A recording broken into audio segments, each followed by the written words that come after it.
আপনারা বিভিন্ন জায়গা থেকে অনেক কষ্ট করে এখানে এসেছেন। এই শুরুতেই সেই মহান আল্লাহ সুবহানাহু ওয়া তাআলার শুকর আদা করছি, আলহামদুলিল্লাহ। সালাত ও সালাম, রহমত ও শান্তি বর্ষিত হোক মুহাম্মদুর রাসূলুল্লাহ সাল্লাল্লাহু আলাইহি ওয়াসাল্লামের উপরে।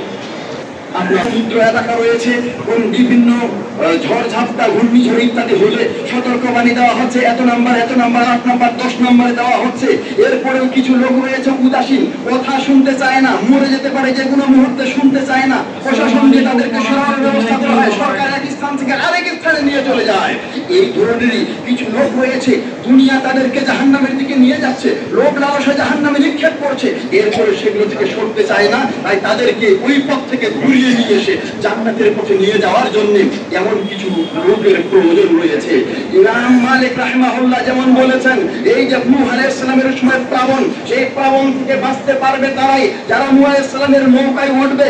আজকে এই পৃথিবীর প্লাবন যারা মানুষকে ধেয়ে নিয়ে যাচ্ছে, ভাসিয়ে নিয়ে চলে যাচ্ছে জাহান্নামের দিকে, ওই জাহান্নাম থেকে মুক্তি পাবে তারাই যারা সুন্নাহ নামের নৌকাতে, রাসূল সাল্লাল্লাহু আলাইহি ওয়াসাল্লামের সুন্নাতের নৌকায় যারা আরোহণ করবে, তারাই বাঁচতে পারবে। তাই বাংলাদেশ জমিয়তে আহলুল হাদিস একটি প্ল্যাটফর্ম, তাওহীদের প্ল্যাটফর্ম, যেখানে শিরক বিদআত থেকে মুক্ত করে মানুষদেরকে তাওহীদের শিক্ষা দিয়ে আল্লাহর খাঁটি বান্দায় পরিণত করার সর্বাত্মক প্রচেষ্টা চলছে।